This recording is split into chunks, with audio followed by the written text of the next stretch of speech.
नमस्कार, जनता टीवी में आपका स्वागत है। मैं हूं आपके साथ वरुण गोयल। देश ने इस साल 5 राज्यों के चुनाव देखे, उसके बाद राष्ट्रपति चुनाव हुआ और अब नजरें हैं देश के 2 राज्यों में होने जा रहे चुनाव की, जिसको लेकर के सबसे महत्वपूर्ण बात यह है कि हिमाचल प्रदेश पर सबकी निगाहें टिकी हुई हैं, क्योंकि गुजरात में लगातार भाजपा की हर बार सरकार बदलने की एक रीति रही है। उस लिहाज से हिमाचल प्रदेश कितना महत्वपूर्ण है, इस पर आज चर्चा करेंगे। हमारे साथ मौजूद हैं हिमाचल प्रदेश भारतीय जनता पार्टी के अध्यक्ष, शिमला के सांसद सुरेश कश्यप जी। सुरेश जी, बहुत बहुत स्वागत है जनता। Thank you Goyal ji, thank you. Suresh ji, परंपरा रही है सरकार बदलने की और लंबे समय से परंपरा रही है। आप मिशन रिपीट की बात कर रहे हैं, आपके विरोधी कांग्रेस लगातार बात कर रही है कि जो परंपरा है वो कायम रहने वाली है। ऐसा क्या इस बार हो जाएगा कि जो पिछले 3 दशक से चल रहा है, उससे ज्यादा वक्त से चल रहा है, उसे आप बदल देंगे? इस बार हमने नारा दिया है कि हम रिवाज बदलेंगे। हम ना राज बदलेंगे ना काज बदलेंगे, बस केवल रिवाज बदलेंगे। और जब रिवाज बदलने की बात मैं करता हूं तो एक रिवाज चला है हिमाचल प्रदेश में, एक बार भाजपा एक बार कांग्रेस, लेकिन इस बार फिर से भाजपा की सरकार हिमाचल प्रदेश में विराजमान होगी और इस लक्ष्य के लिए हम लोग चले हैं।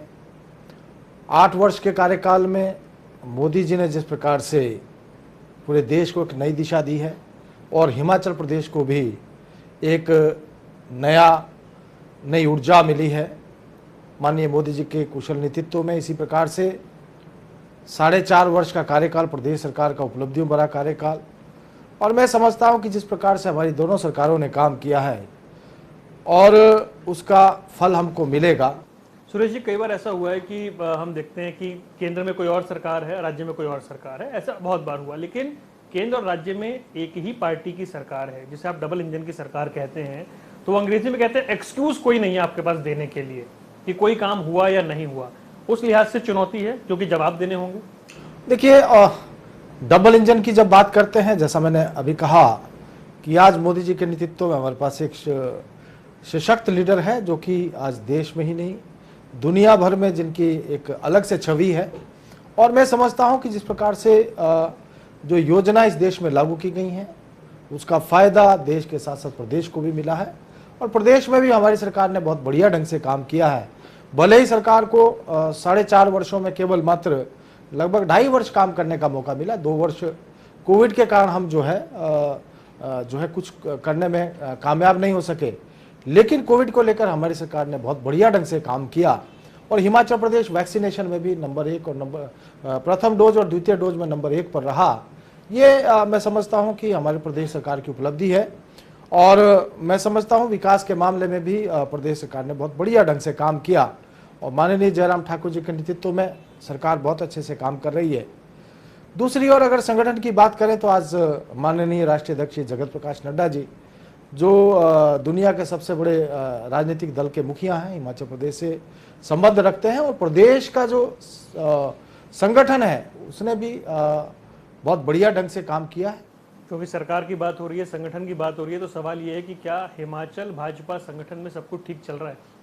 निश्चित रूप से मैं समझता हूं कि जो भी प्रदेश के द्वारा, संगठन के द्वारा निर्णय लिए गए हैं उसको फलीभूत करने में हमारा पूरा संगठन, हमारा पन्ना प्रमुख और उससे नीचे पन्ना कमेटी तक का कार्यकर्ता जो है उस काम में लगा हुआ है। और केंद्र की ओर के द्वारा भी, केंद्र के नेतृत्व के द्वारा भी, माननीय राष्ट्रीय अध्यक्ष जी के द्वारा या हमारा जो केंद्र का शीर्ष नेतृत्व है भाजपा का, उसके द्वारा जो भी दिशा निर्देश हमको मिलते हैं, प्रदेश संगठन उसको अक्षरशः पालन करता है और उन निर्देशों का पालन करते हुए उनको नीचे तक लागू करता है। क्योंकि बीच में एक पवन राणा जी का मामला सामने आ गया था, कुछ लोग नाराज दिख रहे थे, रमेश धवाला भी आवाज उठा रहे थे। ये चीजें सेट हो गई हैं या फिर अभी भी है विषय?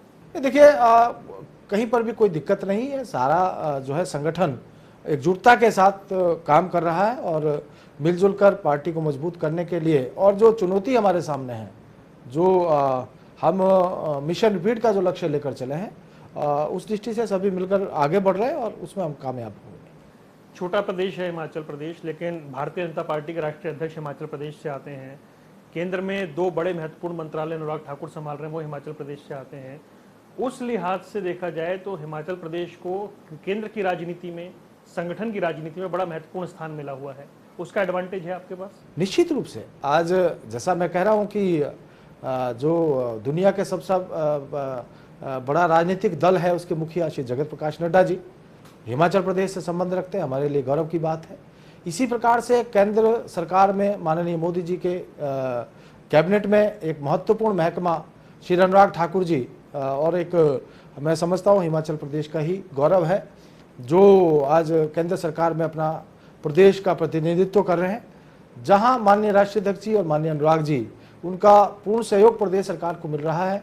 प्रदेश सरकार में माननीय जयराम ठाकुर जी के नेतृत्व में सभी लोग मिलते हुए, और मैं कहना चाहूंगा कि हिमाचल प्रदेश में आज एक बहुत अनुभवशील जिसमें माननीय शांता कुमार जी, माननीय प्रेम कुमार धूमल जी, माननीय जयराम ठाकुर जी, हमारे राष्ट्रीय अध्यक्ष जी और अनुराग जी तो दिल्ली में हैं ही हैं, तो इन सब का मार्गदर्शन हमको मिल रहा है और सभी लोग मिलकर काम करते हुए आगे बढ़ रहे हैं। लेकिन जो शांता कुमार जी या धूमल जी हैं या इनके समर्थक हैं, क्या उन्हें उतनी जगह मिल पा रही है? एक सवाल उठता है कई बार। नहीं, मैं समझता हूँ सभी लोगों को जो है साथ लेकर पार्टी आगे बढ़ रही है और सभी लोग मिलकर हमारे जो वरिष्ठ नेतृत्व उनके मार्गदर्शन में और एकजुटता के साथ आगे बढ़ रहे हैं। ये एक संयोग है सुरेश जी कि हिमाचल प्रदेश की दो प्रमुख पार्टियों के जो सांसद हैं वो इस वक्त प्रदेश अध्यक्ष हैं, तो राज्य के मुद्दे के अलावा केंद्र के मुद्दे भी बतौर सांसद उठ जाते हैं। क्या ये जिस तरीके का चुनाव होने जा रहा है, राज्य के मुद्दे हावी रहेंगे, केंद्र के मुद्दे भी हावी रहने वाले हैं, क्योंकि दो दो सांसद अपनी अपनी पार्टी को लीड कर रहे हैं?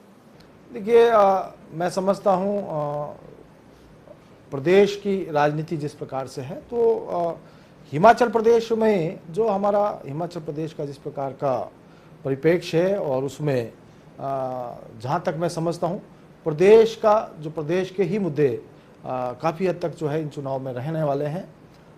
इसके अलावा केंद्र सरकार के द्वारा जिस प्रकार से हिमाचल प्रदेश को एक विशेष राज्य का दर्जा देकर हिमाचल प्रदेश को आगे ले जाने का प्रयास हुआ है, मैं समझता हूँ भारतीय जनता पार्टी को बहुत बड़ा लाभ उसका मिलने वाला है। लेकिन जब प्रदेश की बात होती है तो जो विरोधी हैं वो पहाड़, वहाँ से पलायन, नौकरी, पेपर लीक हो जाना या एग्जाम्स के जो नतीजे सामने ना आ पाना, इसको उन्होंने जिस तरीके से मुद्दा बनाया है, सरकार या बीजेपी उसको हैंडल कर पा रही है, जवाब दे पा रही है? मैं समझता हूं जो मुद्दे आज कांग्रेस पार्टी प्रदेश में उठाने का प्रयास कर रही है, जैसा कि आपने कहा, चाहे वो महंगाई की बात वो करते हैं, ये कोई ऐसा विषय नहीं है जो केवल भाजपा के समय में महंगाई हुई हो, ये निरंतर चलाया मुद्दा है।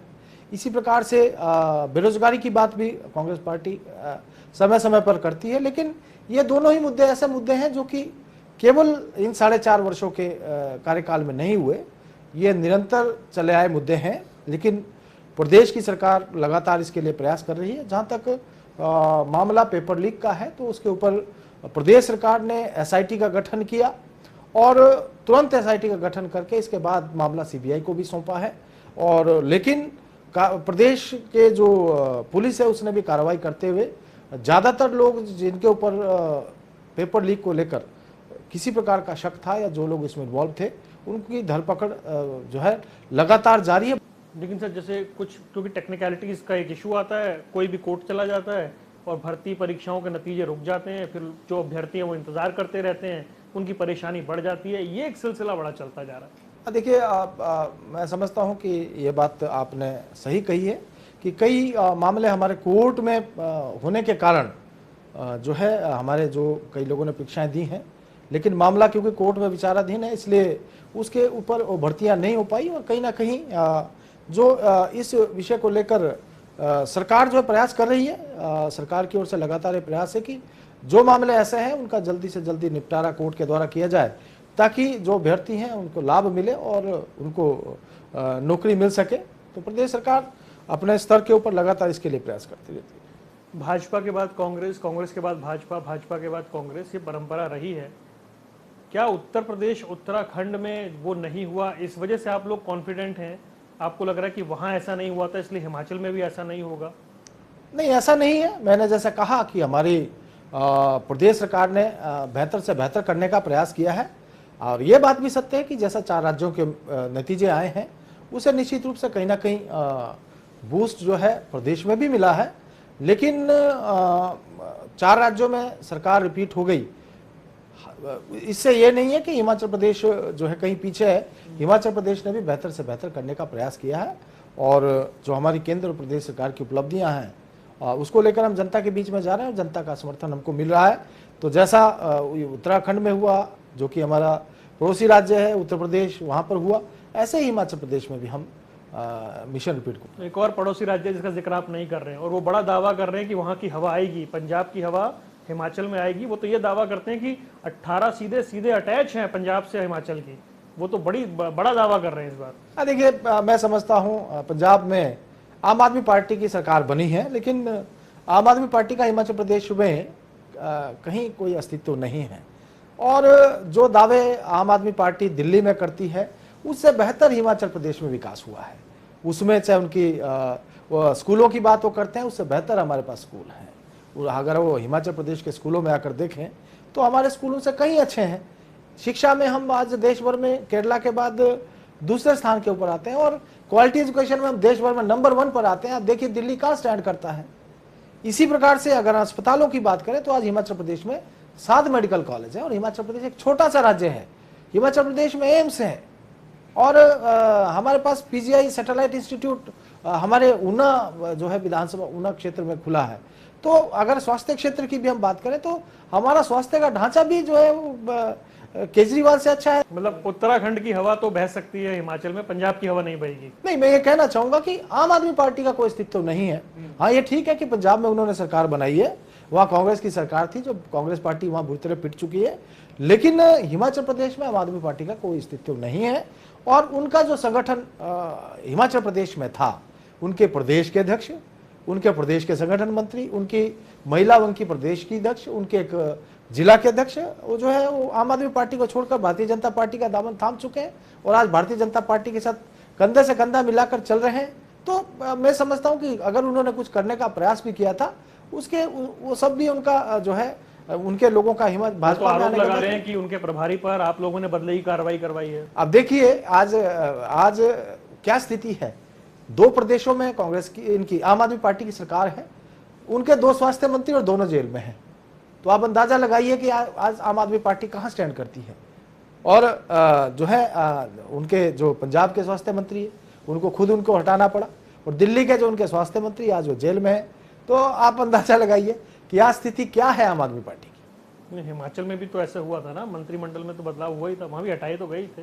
नहीं, देखिए हिमाचल प्रदेश में ऐसा नहीं हुआ। हाँ, मतलब हटाए तो गए थे। हटाए नहीं गए थे, उन्होंने जो है हिमाचल प्रदेश में उनको दूसरा उनको ओहदा दिया गया था। ऐसा नहीं थी कि उनको हटा दिया और वो कहीं जेल में चले गए थे। नहीं, ऐसा नहीं। ऐसा तो होता रहता है कि जब महकमे बदले जाते हैं और कई बार जो है दूसरा दायित्व दिया जाता है। दायित्व है, दायित्व का निर्वहन करना होता है। तो हिमाचल प्रदेश के स्वास्थ्य मंत्री आज जो है प्रदेश के अध्यक्ष के जो है अध्यक्ष के रूप में काम कर रहे हैं। आज वो विधानसभा के अध्यक्ष हैं। कई बार क्या होता है, त्रिकोणीय मुकाबले में फायदा हो जाता है, लेकिन अगर आप कह रहे हैं आम आदमी पार्टी है ही नहीं, तो सीधी सीधी कांग्रेस से फाइट है, तो कांग्रेस चुनौती तो है ही ना। देखिए हिमाचल प्रदेश में आज तक ऐसा रहा है कि हर बार मुकाबला 2 पार्टियों के बीच में ही रहा है और इस बार भी मुझे ऐसा लगता है कि 2 पार्टियों के बीच में मुकाबला होगा।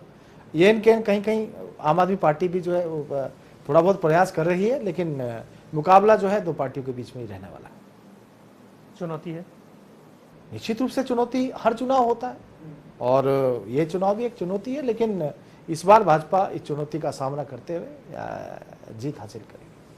लेकिन आपके विरोधी कह रहे हैं आप चुनौती का सामना ही नहीं कर रहे हैं। शिमला नगर निगम चुनाव नहीं हो पा रहा है, अगर हो जाता तो सेमीफाइनल हो जाता। उपचुनाव के बाद आप इस चुनाव में जाना नहीं चाहते।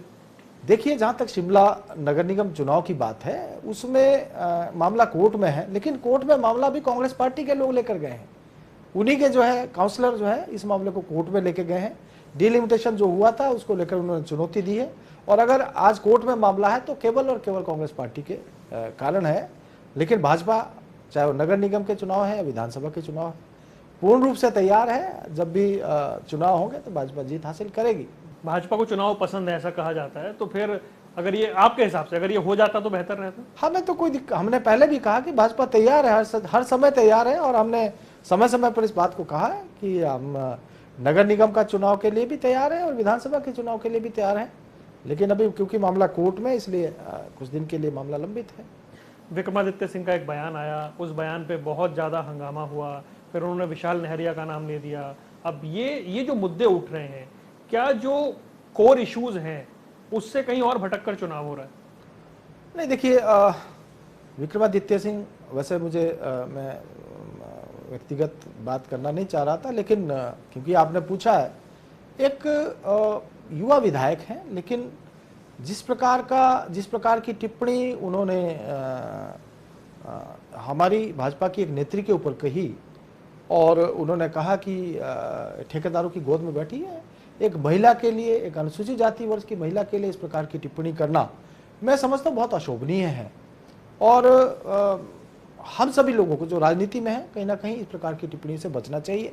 इससे पहले भी उनकी माताश्री, जो कांग्रेस की प्रदेश अध्यक्ष हैं, उन्होंने जो गुड़िया रेप कांड हुआ था उसको लेकर भी कहा था कि एक छोटी मोटी घटना, एक छोटी घटना उसको बताया था।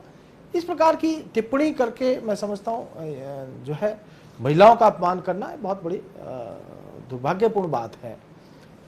और जिस प्रकार से रेप कांड को, गुड़िया रेप कांड जो बहुत बड़ा एक कांड हुआ, उसको छोटी घटना करार देना, या रोडू की एक भाजपा नेत्री को उसके ऊपर इस प्रकार की टिप्पणी करना, ये समझता हूँ, मुझे ऐसा लगता है कि कहीं ना कहीं जानबूझकर इस प्रकार का प्रयास किया जा रहा है।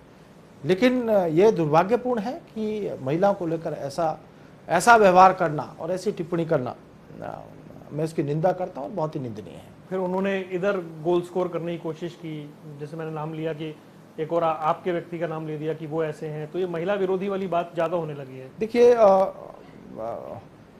हम लोगों को इस प्रकार की टिप्पणी करने से बचना चाहिए, और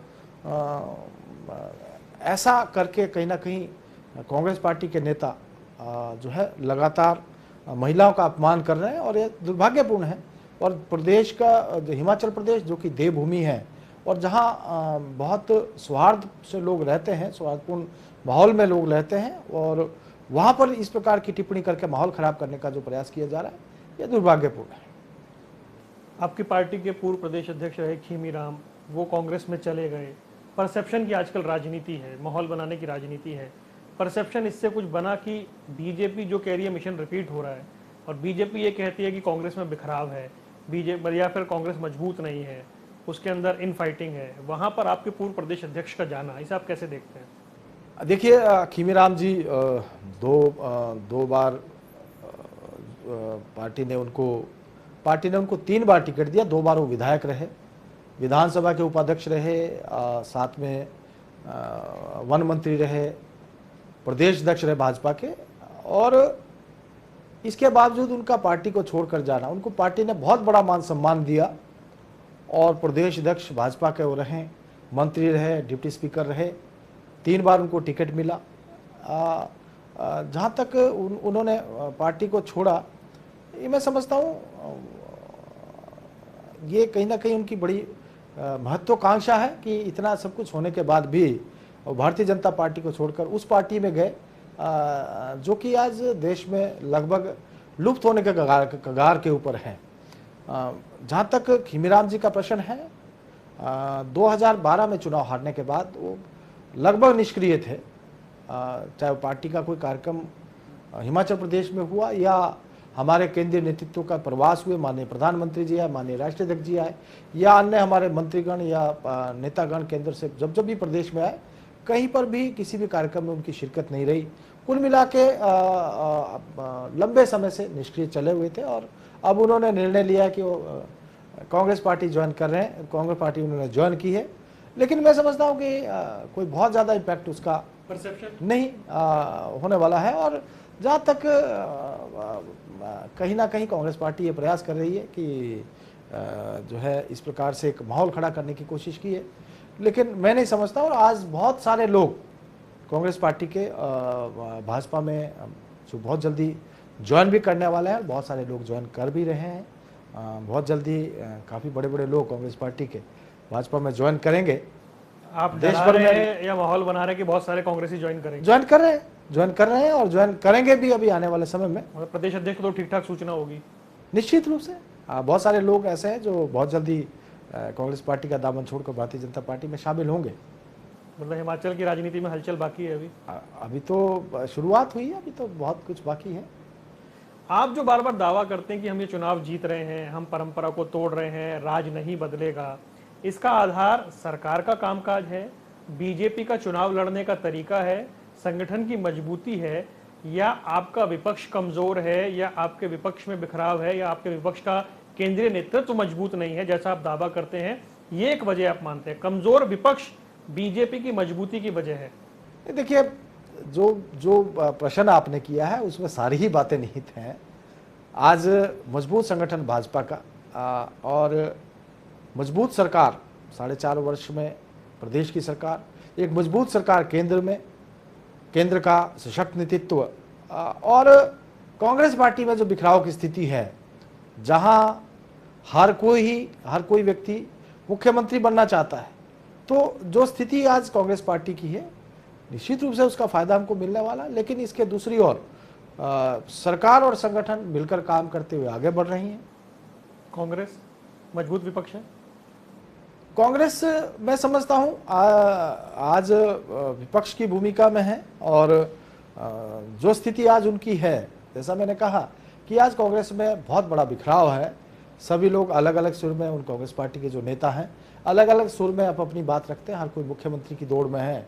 और स्थिति यह है कि आज जिस प्रकार से कांग्रेस का नेतृत्व छिन्न भिन्न है, हमने देखा है कि पीछे किन्नौर में जहां वहां के विधायक और युवा कांग्रेस, यूथ कांग्रेस के जो नेता थे, उनके बीच में जो मंच के ऊपर ही बयानबाजी, इसी प्रकार से मेरे डिस्ट्रिक्ट में हुआ जब ये कांग्रेस की प्रदेश अध्यक्ष आई थी, उनके सामने ही कांग्रेस के लोग आपस में लड़ पड़े।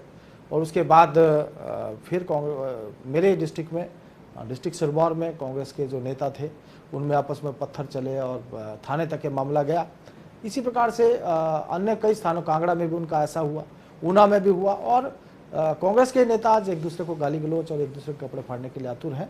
मैं समझता हूं जो स्थिति आज उनकी प्रदेश में, और भारतीय जनता पार्टी दूसरी और मजबूती के साथ, एकजुटता के साथ आगे बढ़ रही है, तो हम कह सकते हैं कि भाजपा मजबूत स्थिति में है और कांग्रेस में आज कहीं ना कहीं बिखराव की स्थिति। ठीक, एक दो सवाल जो बड़े महत्वपूर्ण है सर, मैं अंत में लेता हूँ। हाटी समुदाय को जनजातीय क्षेत्र का जो दर्जा देने का विषय है, ये कितना बड़ा विषय है, कितना गंभीर है? जहाँ तक हाटी कमेटी को जनजातीय की बात है, ये भी मेरे डिस्ट्रिक्ट का ही मामला है, जो कि मेरा जिला सिरमौर है, और वहाँ पर लंबे समय से, लगभग 40 वर्षों से मांग चली आ रही है। और जिला सिरमौर की 144 पंचायतें, लगभग 3.5 लाख लोग इससे अफेक्टेड हैं, और ये लोग लगातार जनजातीय की मांग कर रहे हैं। और मैं समझता हूं कि ये मुद्दा विशेष रूप से जिला सिरमौर के लिए बहुत बड़ा मुद्दा है। और लेकिन जिस प्रकार से हमारी सरकार, हमारे मुख्यमंत्री स्वयं में सांसद के रूप में, और इससे पहले भी हमारे जो नेतागण केंद्र में भी इस मुद्दे को उठाते रहे, और अभी पिछले दिनों हम माननीय गृह मंत्री अमित शाह जी से मिले थे, कहीं ना कहीं ये मुद्दा आज जो है काफ़ी प्रगति कर चुका है। और मैं समझता हूँ बहुत जल्दी हाटी जो कमेटी और जो हमारा जिला सिरमौर की ये 4 कंस्टिट्यूंसीज मेनली इसमें अफेक्टेड हैं, 5 में से, तो ये तोहफा जो है वहाँ की जनता को मिलेगा, और इसका फ़ायदा भी जो मैं समझता हूँ उस क्षेत्र के लोगों को होगा। उसमें चाहे सरकारी नौकरियों की बात है या विकास की दृष्टि से जो बजट की बात है, मैं समझता हूँ जनजातीय होने से बहुत बड़ा लाभ यहाँ की जनता को होने वाला है। और बहुत जल्दी ये मुद्दा जो है सुलझेगा और इस क्षेत्र को जनजाति का दर्जा मिलेगा। गिरिपार क्षेत्र भी फिर अपनी मांग रख रहा है। देखिए, ये गिरिपार का ही क्षेत्र है, ये इसको हम गिरिपार का ही क्षेत्र बोलते हैं। 2 क्षेत्र है, ट्रांसगिरी और सिसगिरी।